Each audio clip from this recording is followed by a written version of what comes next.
नमस्कार मंडळी. तर तुम्ही इंदोरला आलात आणि राजवाडा जर पाहिला नाही तर तुमची इंदोरची ट्रिप ही अधुरीच राहिली.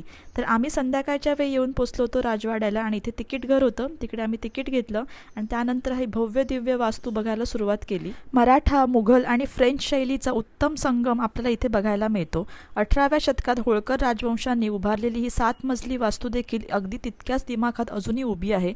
अगदी तुम्हाला हे खांब देखील बघितले ना तर तुम्हाला सगळ्या या वास्तुकलेचा अनुभव होऊन जाईल. हे केवळ एक ठिकाण नाही तर पुण्यश्लोक अहिल्यादेवी होळकर यांच्या न्यायप्रिय प्रशासनाचे केंद्र आहे. इथे आजही इतिहासाच्या पाऊलखुणा जाणवतात. त्यानंतर आम्ही वरती महालात गेलो आणि इथे बरेच अशी लोक होती जे फोटोशूट करत होते. काही जणांचं तर प्री वेडिंग शूट देखील चालू होतं.